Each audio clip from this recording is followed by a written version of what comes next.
So, hey, welcome everybody as you're joining us. We're just having some conversation around some other stuff as we're waiting for people to show up.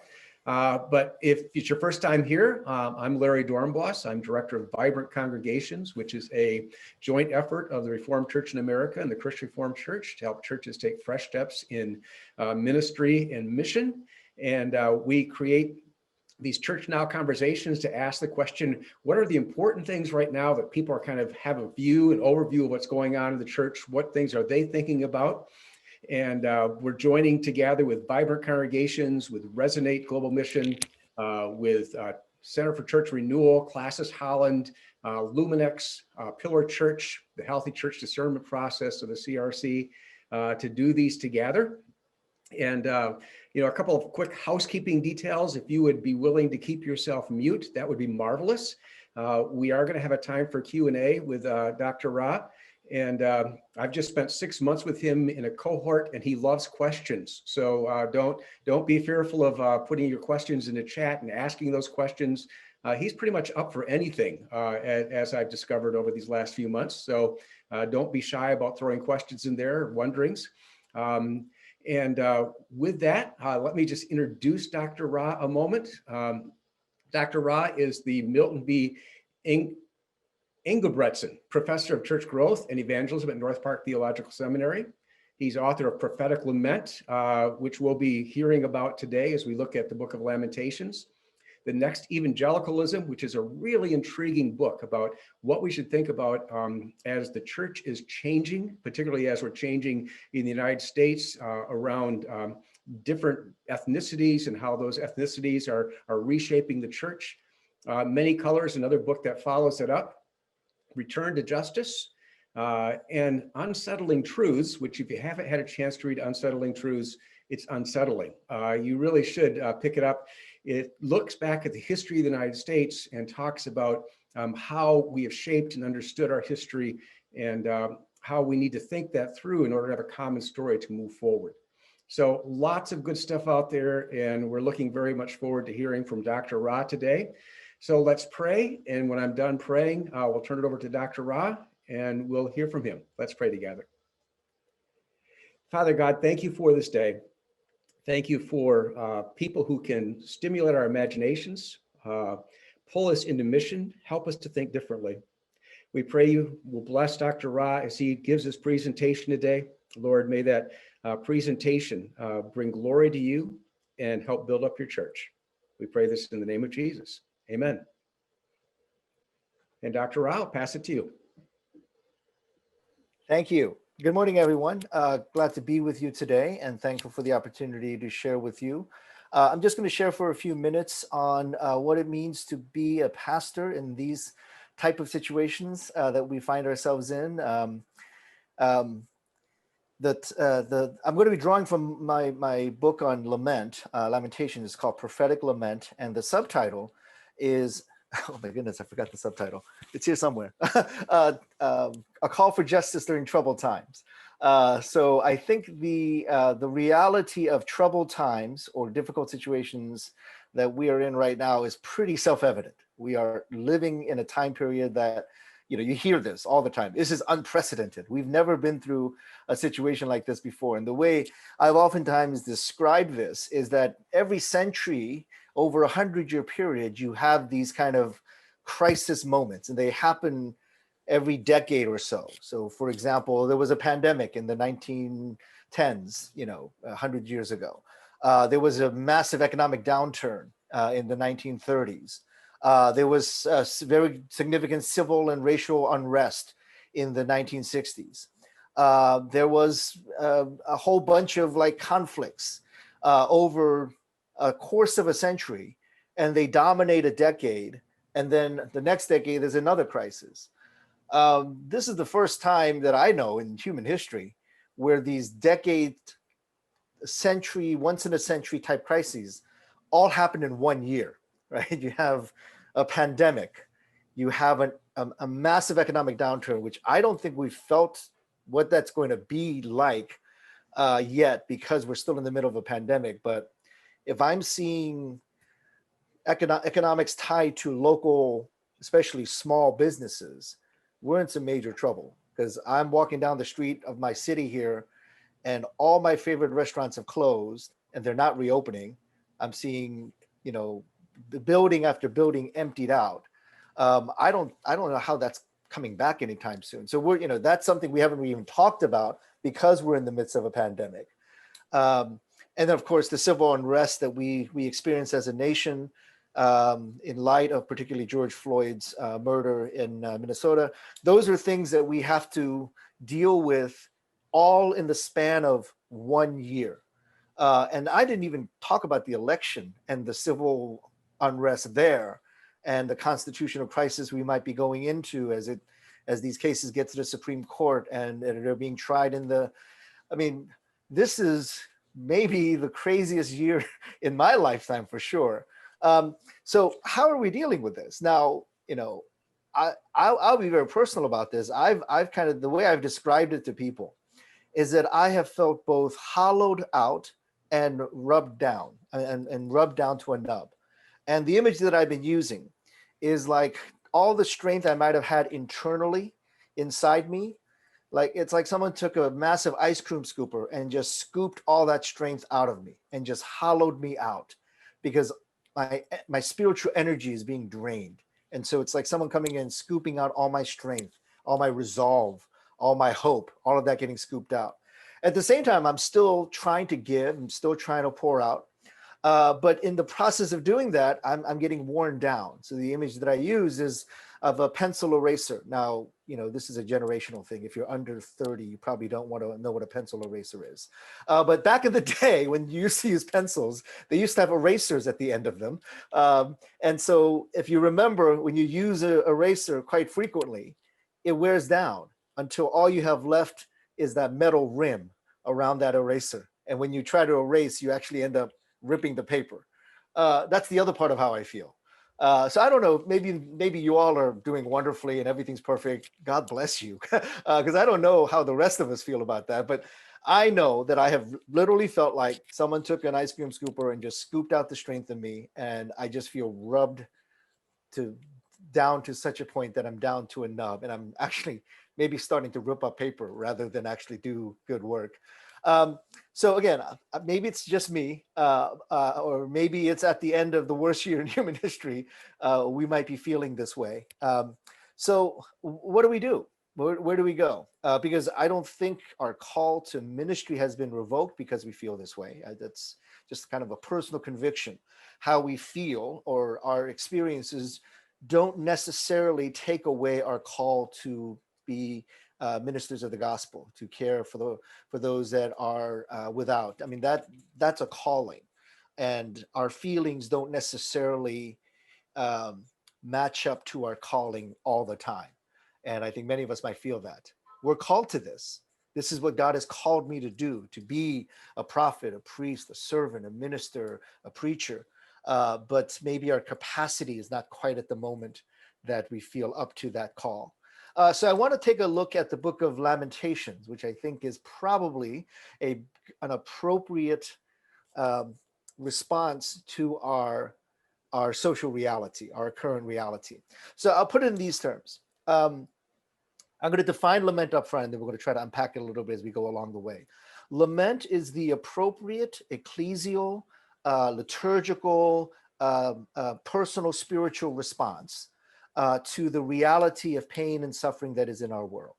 So let's look at the second part first. We know the reality of pain and suffering in our world. We know it because we've lived through it. We know it because we've seen it. It hit me very early on in the COVID crisis. In March, one of my students died, and it just crushed me. I had two students who died, actually. One student I was particularly close to died. And that just kind of set the tone in March and April, that this thing is deadly. It's not a hoax. It's not some kind of media contrivance. It literally killed two of my students. Again, one of whom was very close to me. He was a student in a class that I was teaching when he died. So those are the kind of moments when you just feel like, okay, this is real. The pain and suffering of my community, of the place that I'm living, this is very real. So what's the appropriate response to it?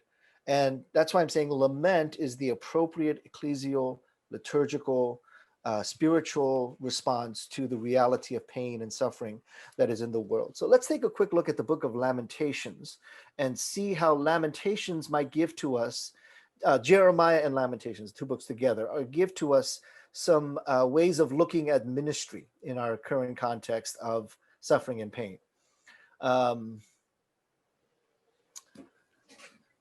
So I'm going to speak a lot about Lamentations, but draw from Jeremiah as well because of the overlap between the content of the two books. But let's look at the context of the book of Lamentations and why it was written, because there's a lot of similarity to what's happening in the book of Lamentations to what's happening now. But chapter 1, verse 1 says, "How deserted lies the city, once so full of people. How like a widow is she who once was great among the nations. She who was queen among the provinces has now become a slave. Bitterly she weeps at night. Tears are on her cheeks. Among all her lovers, there is no one to comfort her. All her friends have betrayed her. They have become her enemies. After affliction and harsh labor, Judah has gone into exile. She dwells among the nations. She finds no resting place. All who pursue her have overtaken her in the midst of her distress." So in Lamentations chapter 1, verses 1 through 3, we're getting the social reality. This is the reality of pain and suffering that we see in the world at that time. So we see, first of all, that this once great city, Jerusalem, has been torn down. So some of you know all of you know the background, that Israel had once been a great nation, great among the nations, queen among the provinces, under David and Solomon. Because of their idolatry and because of their disobedience, God brings judgment upon them. Their ultimate judgment is the fall of the northern kingdom, the fall of the southern kingdom, and then eventually the fall of Jerusalem itself. And of course, the most extreme form of punishment for God's people, as outlined in the Pentateuch, is exile. And here we have the reality of exile. This once great nation has now gone into exile. She dwells among the nations. She finds no resting place.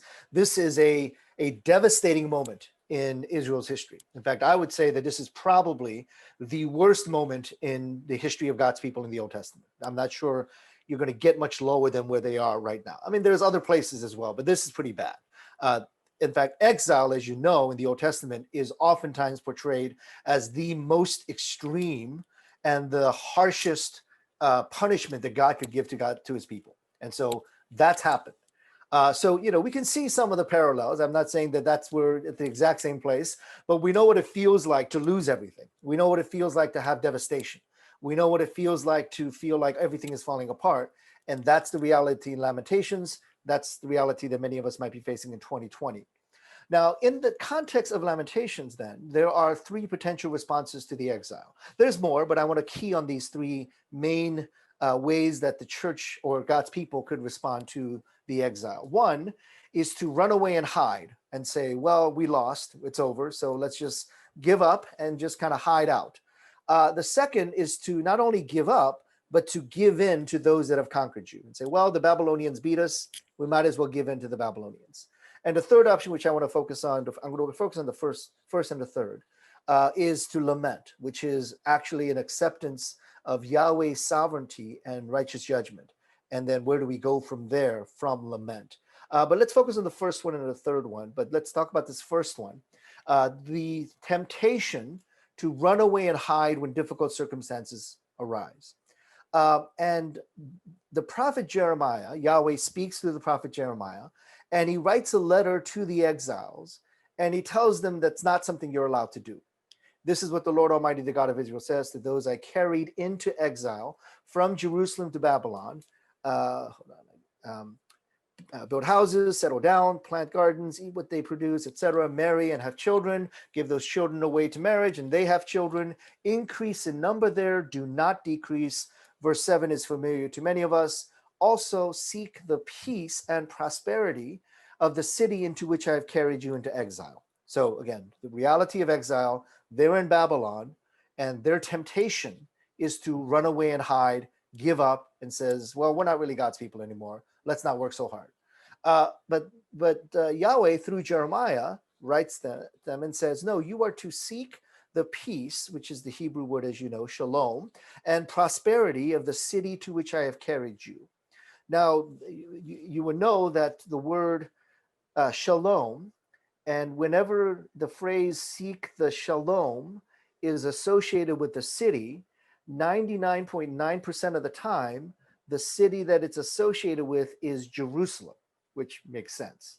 The capital of the promised land, David's city, the city of God's peace. It's all tied in as kind of the holy city of God, Jerusalem. But this is one of the very few times where it actually says, seek the peace not of Jerusalem, but of Babylon. What I believe is happening here is Jeremiah is reminding God's people, you can be in the most challenging, difficult, extreme set of circumstances you can imagine. I mean, that's, again, this is the worst thing that could happen. Exile, but not just exile to Babylon. That's like, Babylon is Vegas and Hollywood and Wall Street and Washington, D.C. all rolled into one. Everything that is evil about the world is Babylon. And that's where you sent us into exile. And then God says, even in Babylon, you're still my people. Even in the most wicked place you can imagine, even the last place you want to find yourself, you are my people, and you still seek the shalom, my shalom, and express the shalom of God, even in that wicked and broken city. So that's kind of my admonition to this group. We might find ourselves in a spiritual Babylon. And Babylon is both literal and metaphorical and symbolic. In this case, I would say that the Babylon that we might find ourselves in is the spiritual wasteland that many of us might see ourselves in. The civil unrest, the significant challenges to many budgets because of the changes in our church life. This is moment after moment of places where we find ourselves in places of brokenness, in places of real suffering and pain, death due to COVID, close friends who've experienced this trauma around racial challenges. This is just place after place where this has occurred. And the admonition is, we still aren't allowed to give up. That's still not an option for God's people. This is not what we do as God's people. We don't run away and hide. We continue to seek God's heart, God's favor, God's presence, even in the midst of all this brokenness. I'll extend that challenge to say that sadly, what we have seen historically is that oftentimes churches will gravitate towards running away and hiding as the de facto option. And we see it throughout kind of church history. And I usually use this example, the example of church architecture. And this comes to me from my experience of visiting different churches all over the United States and finding that churches that were built in the 1940s, 1950s, and 1960s, and into the 70s as well, had an architecture that looks like this. It's got the A-frame, slightly the arched roof, but what you'll notice especially is the arches on the side. They're called buttresses. And I forgot to include this in, but if you turn that building upside down, the image of the church is of a ship. In other words, the sanctuary is the bottom of a ship. And why was it built that way? Well, it was built that way because it reflected the image of Noah's Ark. In fact, many churches view themselves as Noah's Ark. They view themselves as a safe space to hide out in. What that did, though, in the 40s, 50s, and 60s, and 70s was that kind of architecture was reflective of what was going on in that time period, which was white flight. And because of white flight, people that were leaving the city, moving to the suburbs, started building church buildings that looked like what you just saw, and saying to the world, we don't really care what happens to you. We want to be safe. We want to withdraw from the world. We don't really care if the judgment water of God comes and wipes you out, as long as I am safe in Noah's Ark. And so in that time period of both white flight and in many cases, Christian withdrawal from society or an antagonism towards society, you begin to see kind of the Christian counterculture. I wouldn't say counterculture. I would say Christian subculture begin to develop during that time. So in the secular world, you had secular art. You start getting Christian art.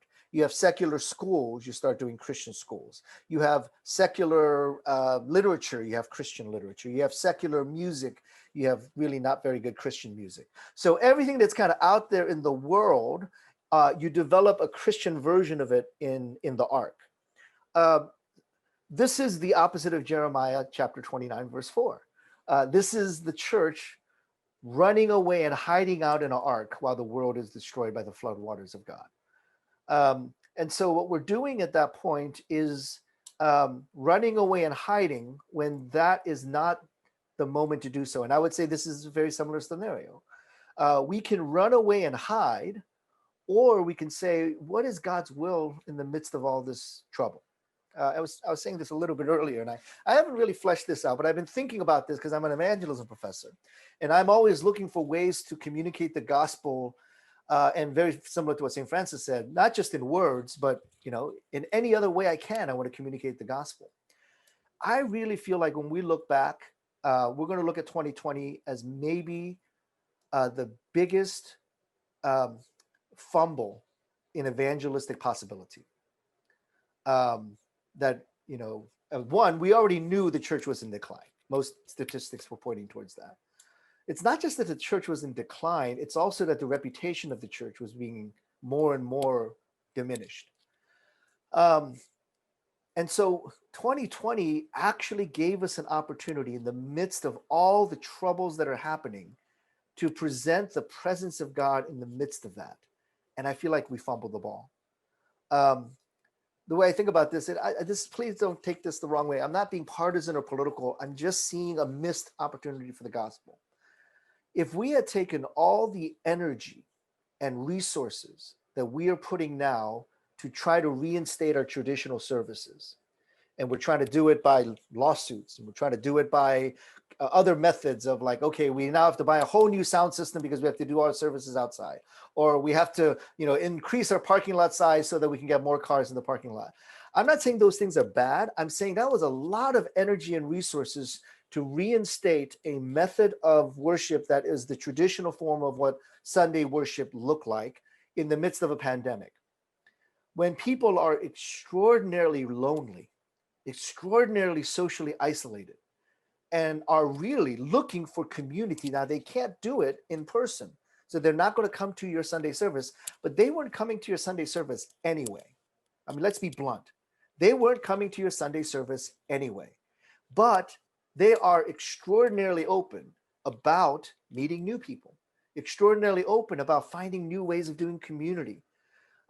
If we had put even half the energy we're putting in to try to reinstate our traditional services towards creativity, towards outreach to those who are disenfranchised and who are struggling and who are hurting, wow, that would have been a touchdown instead of a goal line fumble that I think we might have done. I don't know. 20 years from now, it might be different. I just think 20 years from now, we're going to look back and say, wow, we blew an opportunity. We blew it big time. This was an opportunity for the gospel to go forth because we were so busy focusing on building our ark. We were so busy on making sure that our ark had all the things done right, and that our pews were perfect, and our sermons were polished, and all the things that make the ark so nice internally. That's where our energy went towards. This is where I want to talk about the difference between being prophetic and being pastoral. But let me add one more thing, and then we'll talk about the prophetic and the pastoral as kind of the lament response to this. The way I'll respond to, the way I'll describe this is, the way I want to teach on this is through the authorship of the Book of Lamentation. Those of you who've read the Book of Lamentations or studied it know that the Book of Lamentations is actually, the question of authorship is actually an issue. Who wrote the Book of Lamentations? And there are two competing theories. And I'm going to try to resolve that for us today. The first theory, which actually, again, both make a lot of sense. That's why they're competing theories. The first theory is that Jeremiah wrote the Book of Lamentations, and the historical data seems to point towards that. Mainly, as many of you know, because of the exile, you had all the learned, the prophets, the priests, the kings, the intellectual, and probably every literate person taken from Jerusalem and sent away into exile. So we know this because of Daniel and his friends, right? Daniel was a young man. His friends were young men who they said, you know what? They could rebuild Jerusalem. We don't want that. So let's get them out of here and take them away into exile. That was the strategy of the exile, for the Babylonians anyway. Take away anybody that could ever rebuild that city so they can never challenge us again. They not only wiped out the city, wiped out the agriculture, wiped out the economy, they wiped out the culture by saying anybody who was learned, intellectual, leaders, potential leaders, take them away.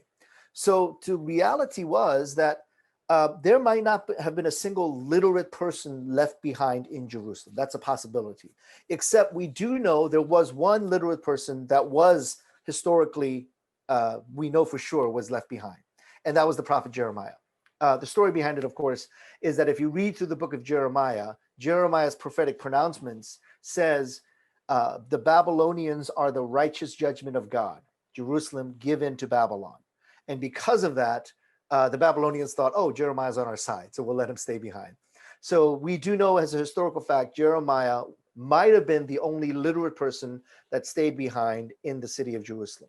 What that means then is that Jeremiah is the author of Lamentations. But here's the argument against Jeremiah's authorship: style of writing.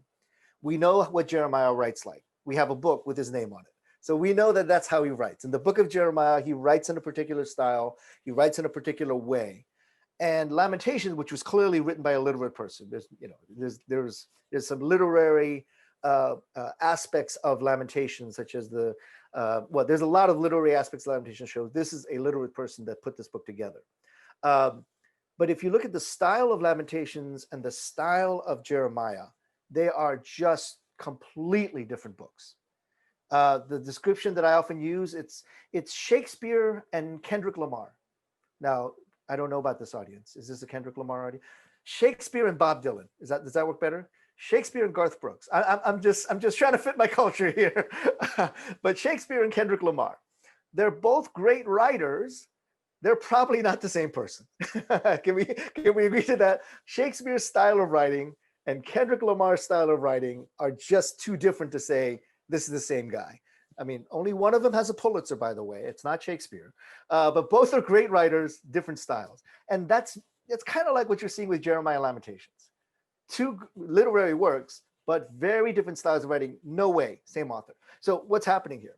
What's actually happening is this is the scenario that I think, this is my theory around this. I think it's a reasonable theory. Jeremiah is the only literal person. So he's the only person that could write down these words. But here's what happens. After the fall, all those who have been left behind, and they are women, children, widows, orphans, crippled, lame, blind, and sick, they all come to the city gate, which of course is the equivalent of the town hall. And they gather together and they start telling their stories about having lost their families, about their children dying, about being without food and hungry and thirsty. And Jeremiah, the prophet, writes down those stories. He hears their stories and he tells their story. So one of my arguments in prophetic lament is that Lamentations is, I think, the most feminine book of the Bible, because he's writing out stories of women that have suffered during the fall and exile. Because the women and the children have suffered the most. They've lost everything. They've gone through the most, and their stories are being told. So in terms of application for us as ministering during this time, I think even the prophet that had all the answers, so to speak, right? I mean, if there's one person who did everything right, it's Jeremiah. He was faithful. He said the right things. He did the right things. He was always in the right. If we talk about, the right person, it was Jeremiah. And yet at the moment it comes time of the crisis for words to be spoken, in a crazy, wonderful way, Jeremiah shuts up. Jeremiah closes his mouth, and he echoes the voice of the women, the children, those that have suffered the most. And his prophetic ministry at that moment is also a priestly one. And in his prophetic ministry and in his priestly role, he's lifting up and raising up the voices of those that have suffered the most, not his own voice. And again, remember, Jeremiah is right.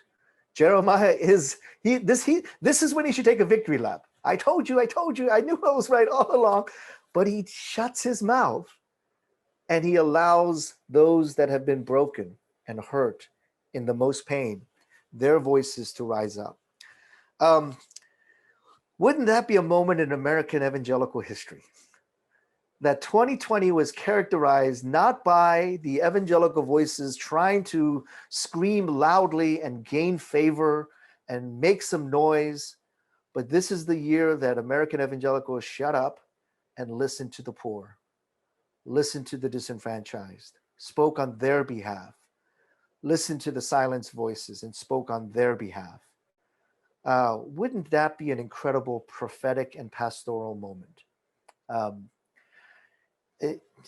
I teach a leadership class, and I talk about the kind of the threefold function of leaders. And Jesus, of course, is the fulfillment of all three, but we see these models, particularly in the Old Testament, of the prophet, priest, and the king, that leaders in the Old Testament and in the New, again, in the person of Christ mostly, you see playing all three roles. Now, if we were to kind of modernize that Old Testament concept, you can say the king is like the CEO, the executive pastor. Oftentimes our senior pastors we view as the executive type of kingly leader. I'm not talking about king as in like the oppressive leader, but I'm talking about king as in someone who helps the church run, who helps the Christian community run, and you know, it makes it happen in that sense. So that's one type of leadership, kingly leadership. And then there's the priestly leadership, which I would argue is similar to the pastoral care that many of the pastors give. And that is the when you do the weddings and the funerals and you do the hospital visits and you lead the counseling sessions and you pray for people in the service and you lead the liturgy of the worship. That's a priestly function. But then there is the prophetic function as well. And right now, I would say that, and this is just my quick analysis of this, or my bias analysis of this. I would say a lot of our training for pastors has had to focus on the kingly aspects of leadership. And if you go to these leadership summits or these kind of and read books by leadership gurus, that it really is a lot about management, right? Jesus as CEO, senior pastor as CEO or COO. And so we kind of elevated over the last 30 years or so, I would say, kind of the business models of, and I would say on a biblical level, it's the kingly function of the pastoral leader. I'm not saying that's wrong. I'm saying it's a little bit imbalanced. And so the kingly function is not an unimportant one. It's one of the three. I think we just put like 90% of our eggs in that basket. This crisis moment, yes, it requires some kingly leadership, as in organizing, make sure the the broadband is wide enough to get all the messages out there, make sure the tithes are being collected through credit card rather than through the offering plate. That's kingly functions, and it's necessary. But we're really at a moment where the prophetic and pastoral functions of the minister is really critical. How do we pastor the church through this? But I would say the tough balance now is doing both prophetic and pastoral. Is that possible? Which is what Jeremiah does, to be both prophetic and pastoral in the middle of this. We need to care for those that are hurting. We need to care for those that are in a lot of pain, given the social reality. But we also need to speak prophetically to say, church, this is not where we're supposed to be. This is not our priority. Our focus on ourselves and making our, getting back to what we were comfortable with. That's not our priority. That's a prophetic edge. If we can do both, I really see maybe 2021 being a different year than what 2020 has been. I'll pause there and maybe you can open it up for some Q&A time, but I hope that's helpful for our kind of initial conversation going forward.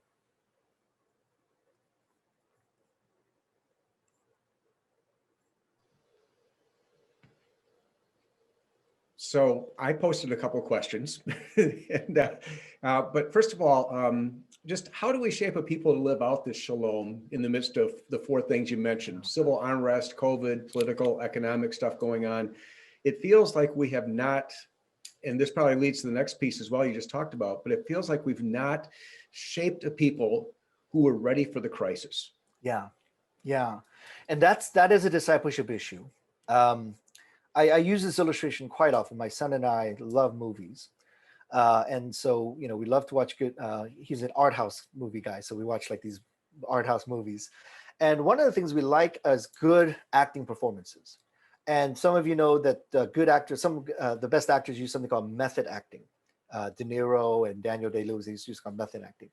And the idea behind method acting is that these actors embody a character so deeply and profoundly that when it comes time to improvise or do a line, they embody that character so much it comes naturally, right? So the joke is that if you run into Robert De Niro at a Starbucks and he's playing a mafioso, don't talk to him because he might respond to you like he's actually a mobster, because he's embodying that character so deeply. His reflex is to operate out of that character. The challenge is that we have embedded values and character that I think is more social cultural than it is biblical, theological. So, I'm not seeing the biblical Christian formative value of compassion as much as I am seeing like an entitlement. I mean, I'm being really harsh and I'm using harsh language, but I feel like the value and character of entitlement is more of what our reflexes are rather than the value and character of compassion. Now, that sense of entitlement did not happen overnight. That was a decades-long discipleship program that we implemented over the last 20, 30 years. So, you can't turn around and look at your kids when they're 20 years old and said, how did you get so entitled? Oh, something must have happened to you yesterday, and now all of a sudden you are entitled. How did you get so spoiled? Oh, something must have happened 2 days ago, and now that's why you're so spoiled. No, it's probably decades of, I'm sure none of your kids that way. My kids are not, of course. But that's when we say, wait, how did this happen? Well, it's probably decades long type of discipleship and nurturing. So this kind of sense of entitlement, the sense of that's one of the words that come to my mind, that value of that. That was an embedded narrative that we've been working at for 20 years, some of us without thinking, some of us maybe even the best of intentions. And so in a sense, maybe we shouldn't be surprised with the lack of compassion, because maybe we didn't embed that value as deeply as we embedded the value of entitlement. So how do we begin to embed new narratives? I refer here to the work of Sam Wells, who's my professor at Duke. He wrote a wonderful book called Improvisation. And in that book, he talks about, well, how do you, and it's that idea of like, when you improvise a scene as a kind of, if you do like an improv group and you improvise a scene, how do you do that well? The truth is, first-time improvisers are lousy. If you were to walk into a group, Sunday school class, hey, we're going to do improv. I'm just going to pick 3 people to come up and do improv. They're going to be awful. But if you're creating an improv troupe, like that group meets every week, you practice improv, you have fun, you develop a community, you feed off of each other, you get it. So when you see improv, it's not like you just threw 5 random people together and decided to make up stuff. That's not how that works. You have to practice it. You have to get a feel of that community and work together to develop that kind of connection and that kind of ethos in that group to be able to do improv well. That's the type of community we need to start developing. Communities where you're practicing this. So again, the lack of compassion.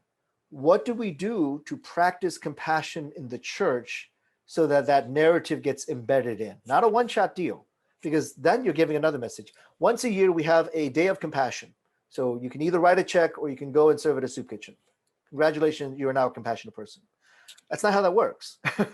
You have to practice compassion on a weekly, monthly, consistent basis. And I would say do it in the community, do it in small groups, and do it with, people in family groups and things of that nature. So unfortunately, I don't have a quick and easy answer for that. But I do think we now have more opportunities to practice compassion. We have more opportunities to practice justice. We have more opportunities to live into caring for the very least of our brothers and sisters. So this is not so much how can we fix this now, but how does this crisis now give us opportunities to begin the process of fixing? So follow that up here. Dave just says, might the entitlement ethos be older than 20, 30 years related to the inheritance of the Constantinian change even? And I wondered along with that, whether it's connected somewhat of the evangelism methods we've used in the last years, find a need and fill it. Yeah. Kind of thing. Yeah. And I would say, the whole Constantinian issue, and that's what Unsettled Truth is about, that these narratives are not just within 5 years, 10 years, or 20, 30 years, right? These narratives, the reason why it's so difficult to uncover these values and narratives is these are centuries old, and they become embedded not only in the individual, but it's really embedded in the society. So, entitlement, if we had done that just in the church, it might not be as bad as it is now. But this was being reinforced in our society, right? So it's not just, there was kind of an entitlement perspective of the church. This is rampant in our culture, the whole sense of entitlement. So it keeps reinforcing it. And the question is, did the church steal from the culture or the culture steal from the church?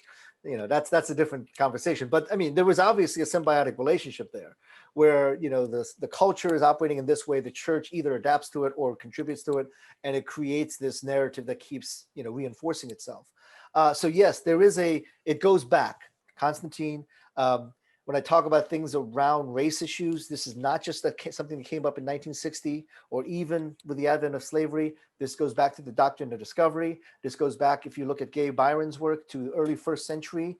If you look at Kelly Brown Douglas's work, early first century, and then into the 10th century, it's just kind of a long-term narrative that is deeply embedded in. So these kinds of, these narratives are not short-lived. They're not. So, that's why it's so much more difficult to work through these narratives. And that's why I say it's both prophetic and pastoral. If it were just something that happened over the last 20 years, I think potentially pastorally we could get out of it. But because it's so deeply embedded, not only in the individual, but also in the system over hundreds of years, maybe even thousands of years, that's where the prophetic is even more necessary, but also balanced with the pastoral. So on the kingly leadership piece, is part of the reason we've built ourselves so much towards the kingly leadership, because we've elevated leadership and kind of decreased followership, and so the leader is the thing? Yeah, there's a lot of complexity around that. There's some good work now trying to challenge some of our assumptions around, especially 20th and early 21st century evangelical leadership in particular.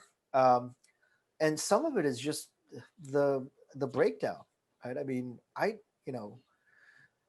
sadly, we saw this before, right? So 30 years ago, 40 years ago, when I was in college, I don't know how old I am anymore. However number of years ago I was in college, what was the big story 30, 40 years ago? The televangelist scandals. Y'all remember that, right? I mean, Jim Baker, Swagger, all these kind of big, and then everybody said, this is the wake-up call for the church, right? These key, notable leaders fell. We need to change the way we think about leadership and pastoring and care for the, and it didn't happen because on a different level, maybe even worse level, we've experienced that over the last 5 years. We're talking about especially about a lot of the mega church pastors having, complete meltdowns in terms of their churches and the damage it's left in its wake. We certainly see that in Chicago, where I am, where two of the largest churches in this area completely, imploded based upon leadership issues. So that seems, and there was actually something recently at New York, and there was actually, I saw a Facebook blog that was talking about some of the problems around Christian leadership over the last 5-10 years. Yeah, I don't have to go into all the names. There's just too many at this point to recount, and it's all sectors. It's it's not just it's the neo-evangelical church growth movement people. It's the Southern Baptist. It's the kind of yeah. I mean, even the Catholic Church. You name it. Every sector of Christianity has experienced some kind of failure of leadership. Usually not a failure of leadership in their kingly capacity. You'll note, right? I mean, they were successful in those standards. They built empires. They built ministries that were flourishing on that level. But there was obviously something that was happening behind the scenes that led to that. So on my most optimistic days, I'm saying this is our next wake-up call. But it didn't work 40 years ago, 30 years ago. So I'm not sure if it's going to work again. And maybe that's where we begin to re-examine what we mean by Christian leadership. And like I said, a lot of the Christian leaders that you see now, many of them are kingly type leaders. In fact, many of them were not known to be very pastoral or prophetic, and they're prophetic in different ways. But they were probably known for being kingly type leaders. And those are the ones that are now under scrutiny now. So is that a wake-up call to say we've got to think in more balanced terms about what leadership looks like, and maybe even redefine the word leadership? I'm not in total agreement that the concept of leadership is not in the Bible, but the way we've co-opted leadership from the Bible doesn't always make sense to me. Right? Yeah. So yeah. On my most optimistic days, I feel like this is the wake-up call that's going to call us into, but I thought that, many, many times and oftentimes has not been. But we still pray for the church that no matter how many wake-up calls we get and we don't wake up, then maybe we go into exile, as happened with the city of Jerusalem. But that's where lament is so critical. The appropriate response is not to run away and hide. It's not to give up and give in. The appropriate response is lament. And lamenting leadership falling should mean a re-examination of that as well. Because one of the things that happens in Lamentations is through the process of lament, they examine their sense of exceptionalism. Why do we think we were so special? Why do we think that we were above God's judgment? That's what happens in Lamentations. And they come to that place where they're willing to say, Lord, we have sinned, or Lord, you have judged us rightly in that sense. That's actually the what's the word? The culmination of the book. It's not God saying, I'm going to take care of you and you're going to be restored. That's not the end product of lament in this particular case. The end product of lament in the book of Lamentations is the acknowledgement of, oh, we messed up, God. Oh, you judged us, and then we're in pain. That's the end product, not God coming down and saying, okay, everything's going to be fine now. I think that's kind of where we're looking towards now in the midst of all this crisis. So when you think about that whole idea of lament, a lot of our churches don't even do confession, right? Right. And how does a leader, pastor, elders, whatever, how do they lead their congregation into a space of lament when we've been about kingly victory? Yeah, and that's what I talk about in the book. The example that I give is the absence of lament in worship. So a study done in terms of liturgical churches, Catholic, Episcopalian, Lutheran, Methodist, and one other denomination, they found that churches that were assigned laments to read, working through the Book of Common Prayer, or assigned lament passages to preach on, or lament psalms to sing, or hymns to sing, would skip it. They would get to the Psalms of Lament and say, not today. Let's find that happy-go-lucky psalm instead. Let's find that victorious, triumphalistic song instead. And that's indicative of our avoidance of lament. And this similar thing was done with Baptist Presbyterian hymnals, which was like 85% hymns of celebration, 15% hymns of lament.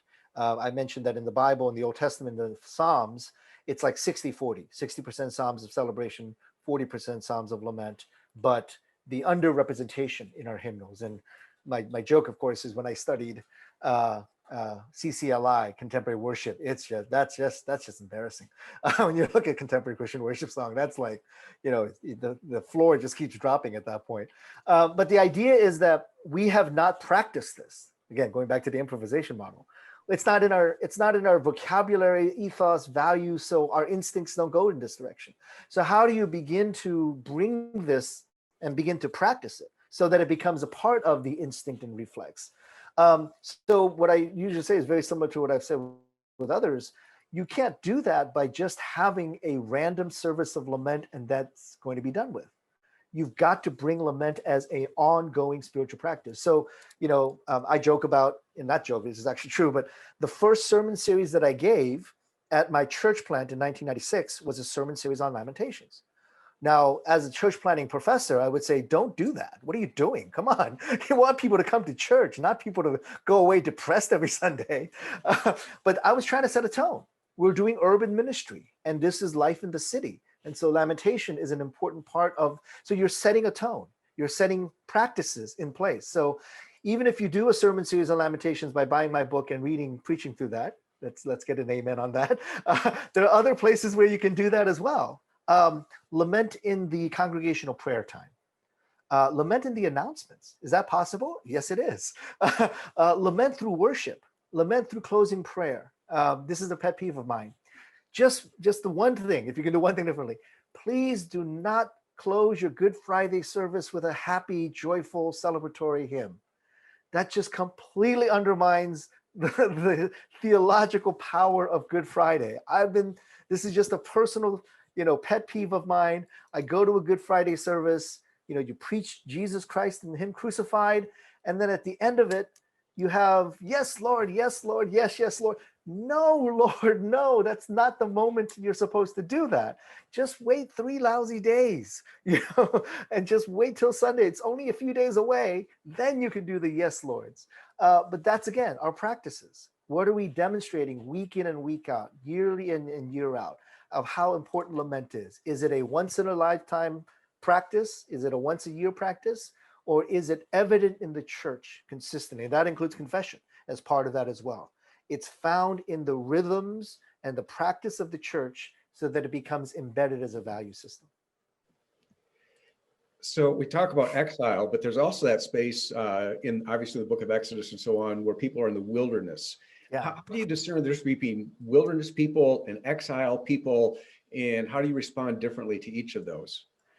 Yeah, that's funny because, not funny, but it's interesting because the motifs are so interesting, the way motifs are used, right? Biblical motifs. So the example would be, for example, in the African-American church, the Exodus motif, the whole image of coming out of the wilderness into the promised land, that is so huge. And it fits, right? Coming out of slavery, coming through the wilderness experience of, the equivalent would be like Jim Crow laws, and then coming into the promised land and yet struggling as well. So those are, especially in the Black church, that is a very, very powerful imagery and motif that is appropriate. And then similarly, in the Asian community, particularly in the Korean community, one of the motifs that have been used is kind of Joshua. So that the first generation of Moses coming into a new space, they die off. But then what is the role of the second generation, the Joshua generation? In fact, there are a number of Asian American and Korean American gatherings have kind of Joshua themes to them. I don't know if you knew this. There's kind of a Joshua retreat for youth in Chicago area that's like 1,000 young people, Korean Americans. But that's the whole theme around the second generation of kind of. So I think there are places where it is appropriate to apply these biblical themes and motifs. I would caution, though, to be careful about how literally you take those, right? Because these are metaphors, these are symbols. And so to say, for example, the reason why I like exile more is that the wilderness culminates in a promised land. And I'm not sure that works as a metaphor for where America is, because that idea of promised land was really misappropriated. This book talks about that. So that's where I would say there are certain metaphors that are kind of tricky because of it, the way it could be misapplied, right? So to say, we're in the wilderness, but we're headed towards the promised land. hold up, the last time promised land was used that way, natives lost all their land because Europeans saw the new world as their promised land. So that's where I would say be cautious. That's why I like the exile motif a little better, because there's more humility in that motif of like, wait, we thought we had everything in control, but we actually don't. God is in control, and whatever gets restored, it's not going to be our own doing. It's going to be the will and grace of God. So that's where I would say, I'm all for motifs, because in particular communities that are very helpful, I would just caution the use of that, because again, historically, we've actually seen that misappropriated. So we're seeing a lot of youth, like all denominations, leave our churches. And someone's wondering about the lack of the prophetic and priestly role and how that might be impacting youth leaving our congregations. Yeah, there's actually, I'm working on a book right now. And I have two co-authors. My first co-author is Dan Hodge. He actually does a lot of work in hip hop culture, but he was also a youth ministry person for many, many years. Now teaches communications, but his background is in his dissertation was on Tupac. So his kind of his work was on this intersection of church and culture, but also on communication of scriptural truths. And my other writing partner is actually a North Park MDiv graduate, but he went into marketing. And so he actually runs a marketing company. But he wants to do it. He wanted to do this project with us to talk about what are the ways that we can communicate the gospel to that next generation, millennials and Zoomers, Gen Y and Gen Z. And we're not doing this for the sake of marketing. So, Ralph has been fantastic about kind of processing these marketing tools so that it doesn't get secularized. So because he knows that world, we're actually kind of processing that together. We're doing more what's called qualitative studies, which is focus groups and getting people together to talk about these things. And what we're, instead of just kind of the straight surveys or things like that, what we're finding is among young people, and this is something that I've written about, and I need to write about more about this, that in the kind of the postmodern ethos that people have talked about, again, overrated term, it's not really appropriate for what we're talking about, but in the postmodern ethos, one of the characteristics has been what's called suspicion of meta-narratives, right? Meta-narratives have led to genocide. Meta-narratives have led to the Holocaust. Meta-narratives led to multiple world wars. Meta-narratives led to the colonization of Africa. So postmodern generation, which is Gen Y and Gen Z, somewhat Gen X, but mostly Gen Y, Gen Z, have this suspicion of meta-narratives. What I think our research was pointing out was not so much a suspicion of meta-narratives as an aggregate, but more as we gave the wrong meta-narratives. Not that they reject meta-narratives, en masse. They're rejecting the really garbage meta-narratives we've been handing them. And so it's not so much what are we rethinking? Are we rethinking the gospel and watering it down? I don't think so. I think we're recognizing that we picked some of the meta-narratives of the gospel that made sense to boomers and Xers, and not the gospel narratives that make sense for younger generations. And so it's not changing the gospel. It's actually finding a way that it connects to that generation better. So one of the ways I've been describing is that each generation has had to define their most appropriate mode of evangelism, and it fits the culture of that generation. So, for example, the silent generation, World War II generation, Brokaw called it the greatest generation that ever lived. They fought all the wars. They had these heroic figures. That generation's form of evangelism made sense to that generation. What was that form? Billy Graham.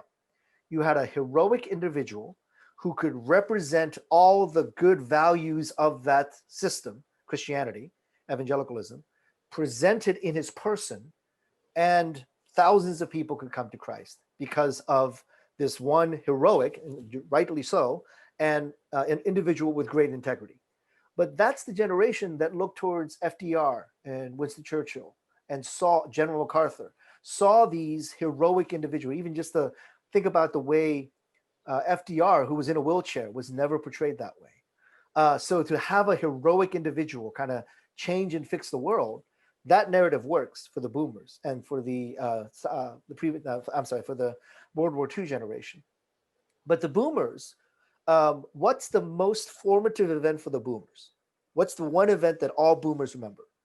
Where were you when JFK was shot? When Kennedy was shot, where were you?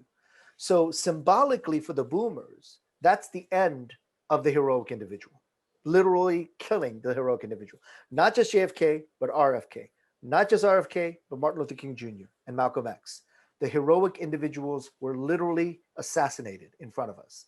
So the boomers shifted more towards a different paradigm for that generation, and they begin to rely more on information and technology, right? So that shift to boomers and Xers to some extent. So that generation's evangelism technique was actually, well, maybe not anymore, but it was defined more by Bill Hybels, right? And what did Hybels do? He took cultural values and norms, used media to great effect, used entertainment to great effect, used surveys and information to great effect, and actually was an effective evangelism, the mode of evangelism of the megachurch, kind of a consumer information technology driven type of evangelism. And it worked for that generation. That's why you have the advent of the megachurches. But then the next generation, the busters and the Gen Y, Gen Z, what was the defining moment for the Gen Xers actually? Where were you when the space shuttle blew up? That's my generation. That's what I remember. My defining moment for my generation is the space shuttle blowing up. And in that, you literally have technology blow up in your face. So are you going to rely on technology to communicate the gospel when your most formative moment is technology blowing up in your face? So that generation started shifting towards other modes of communication. And a lot of that was community. A lot of that was, how do we, share gospel with our friends? How do we do a relational kind of evangelism? But then the next generation, what's their most formative moment? School shootings is their most formative moment. Where were you when the Colorado incident happened? What was that? I can't remember. I'm blanking on the title, but and Sandy Hook. That's and my daughter, she's 20 years old. Her most, this crushes me. But when she was ready to go off to college, she says, ever since I was 10 years old, whenever I go into a large group setting, like a concert or even church gathering, I always look around to make sure that I can find a way down because I'm afraid of a mass shooting. This was a norm for anybody who's in their late teens and early 20s now. This is the norm. And sadly, in her freshman year, there was a mass shooting near her campus where several of her classmates were there, and one of her classmates was killed. This is a Pepperdine. There was a mass shooting right in the Calabasas area. This was her freshman year. So it proved to be right, so how does that define, when your classmate is the one that actually tried to kill you? I'm blank. What was the name of the school? Anybody remember? Dylan. Columbine. Thank you. Sorry. Yeah, Columbine. It slipped my mind. So each generation has to kind of rethink and redefine what the best way to communicate the gospel is. My instinct at this point, as we're writing this book, and you're getting a free preview, we're not going to be published for a couple more years yet, is that it will be the kind of the justice prophetic edge, which is very different from even 3 generations earlier. By the way, the generations are getting shorter. So that's why it's, what's used to be 40 years of a generation is probably down to about 10 years now. So that's kind of the speed in which we're moving. But anyway, that younger generation, activism, care for the environment, care for racial justice issues, those are the things. And again, I'll use my daughter as an example. She grew up in the church. In fact, she was really blessed by these Joshua generation Korean American church gatherings, which was part of her formation. When she went away to college, she went to church, but that was not her spiritual growth space. One of her majors, typical Asian, she has 3 majors. One of her majors is environmental sustainability. And she finds her spiritual fulfillment by doing that and finding her community. Now she's at a Christian college, so she's finding other Christians who do this, but that's her spiritual fulfillment, connecting with other Christians. And so is that a different way of communicating the gospel than when we did the heroic individual? You come to a 20,000 person crusade to receive the gospel. Or you have a market-driven attractional model of a megachurch. Come there and hear technology and entertainment. Not working. Or you go to XY. No, now we're at a point where the attractional model is dead in the water at this point. COVID killed it. COVID laid it to rest. But the next generation, they weren't going to do that anyway. They weren't coming to an attractional model church anyway. We know the numbers were there. So then what becomes the way we connect the gospel to that generation? It's not changing the gospel. It's finding out how each generation receives and hear the gospel best. Oh, we got a lot of questions. So one here is just the idea of the prophetic, and in often in our systems, it's the intellectual trained prophet rather than listening to those who are prophets because of what they've learned through life. Yeah. And so where do you see that prophetic balance happening so that we hear those voices? Yeah, I mean, that's where I would say, we have to practice it as church leaders, right? We have to live it. So I often say, I'll give two examples. The first example is my friend who's a pastor in the south side of Chicago, a white guy who moved to a mostly African-American neighborhood. And they were adopted to, so he's doing cross-cultural ministry. So he has to really embody the values that we've been talking about. Otherwise, it's going to fall flat and it's going to feel disingenuous to come into a Black neighborhood and not know that community. But anyway, he was getting ready to adopt an African-American child, he and his wife, and they made him go through a training process where they had a huge box of different colored marbles and a clear glass bowl in front of each person. And you were supposed to respond to the question by filling your glass bowl. And so the first question was, what are the last 10 books you've read? Who were the authors? The last 5 people you've had in your home, what race were they? When you go into your living room and you look at the artwork and the furniture and everything that kind of, what race culture does it seem to come from? It's just kind of the whole thing. And for churches, I would say the last 5 songs that you sang in worship, honestly, what culture does it come from? The last 5 guest speakers you've had, who are they? The people you have in your small group, who are they? So what it does is it kind of gives you a picture of what you've surrounded yourself with. And again, my friend who's woke guy and wanted to plant a church in the hood, and he said, I looked and I saw 50 white marbles in my bowl. And he was stunned. And then they say, take the marble of the child you're about to adopt and put it in that bowl. You get 1 black marble and a sea of white marbles. So when we begin to have some of these conversations around justice, conversations around racial reconciliation and crossing these boundaries, some of it is going to be, what have we surrounded ourselves with? And what is the input? So one of the things I oftentimes say is, you really need a non-white mentor in your life.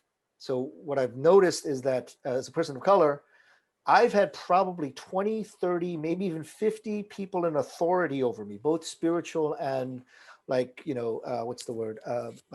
supervisory capacity, some kind of authority over me, whether that was a professor or a boss or my denominational head or my dean, 30, 40, 50 white people. Most whites have had one, maybe none, a person of color, someone of a different race or culture over them that has taught them or they've had to be in submission to. So I know what it's like to be in cross-cultural setting and not always be in control and in power, because for most of my life, that's been my reality. And that's why I really want to honor African Americans who've been in mostly white settings, because that's been their reality and that's what they've dealt with. And for most of you say, well, I didn't know that so-and-so struggled with that. That's how strong they are. That's how much they put up with, that you didn't notice that they were uncomfortable a lot of times. You didn't notice that they were struggling in that situation. And you'll see this in churches where you'll have people coming in and, an African-American family, and they're the only African-American family in your church. And you're so thankful. It seems like you're fitting in so well because they're working really hard. It's really, really not easy. And that's why for you as a pastor to have that experience of this not being easy, that And I get this, when I teach, I get a lot of pushback from whites and say, uh, how can you think this way? I get accused of all sorts of stuff. I'm a Marxist. You don't know the names I've been called on email. I'm going to write a book just with all the names I've been called on email and on Facebook.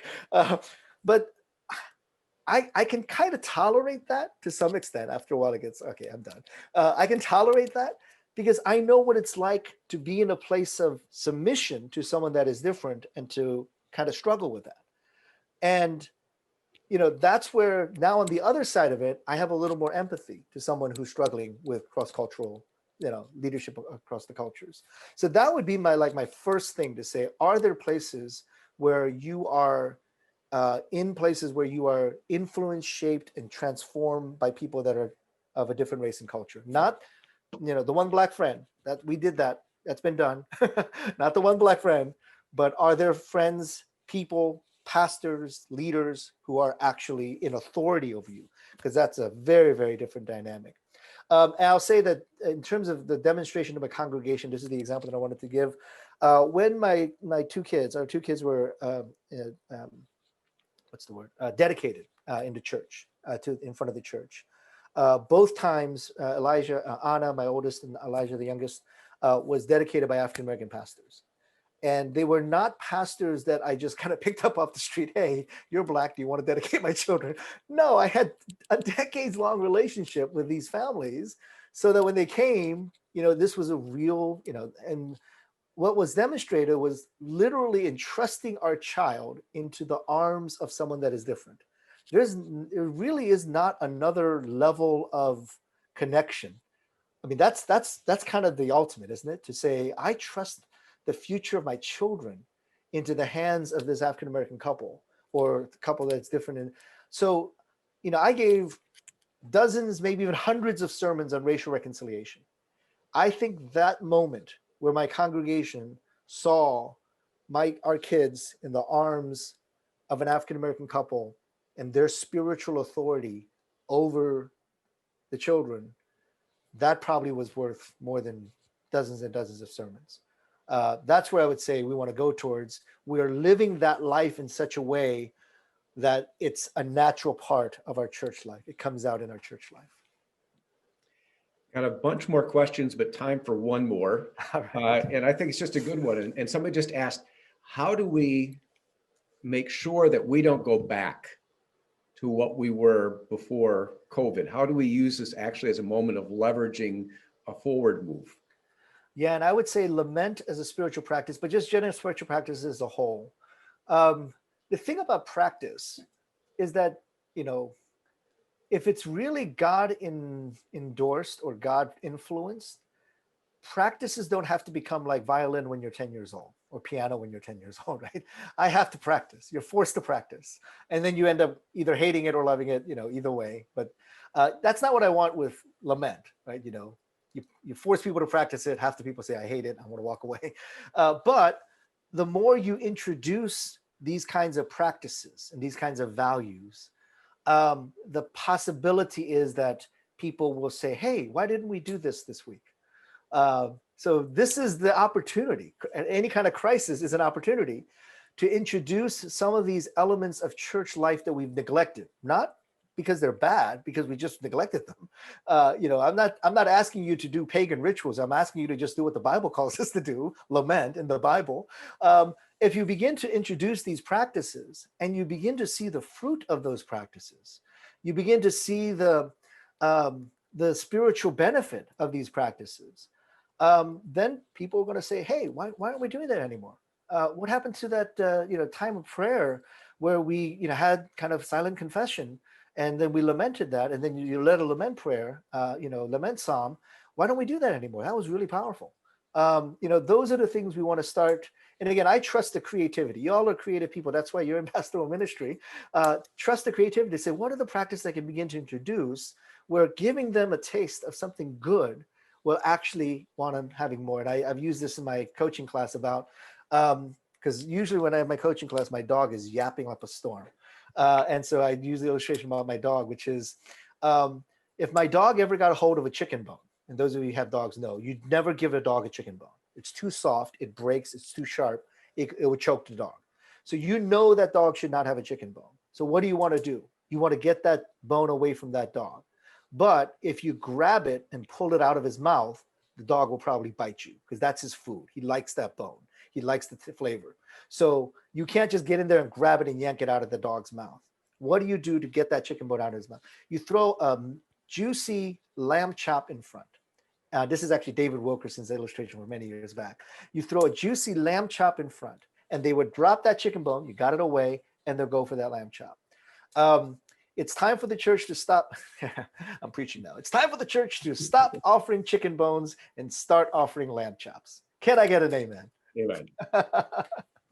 Professor Roth, thank you so much for being with us today. Appreciate it very much. And again, the book is Prophetic Lament, which is amazing, really worthwhile taking this to the next step and reading through that book and using it. And actually somebody texted me and said they were actually using the book to preach a series right now. So they're very excited that you were here today. And just for everybody, next month, we are working on getting Colin Watson and Eddie Alamand, the two leads of the CRC and RCA, to join us for some presentation in the time of questions. But for right now, thank you so much, and everybody have a great day. Bye-bye.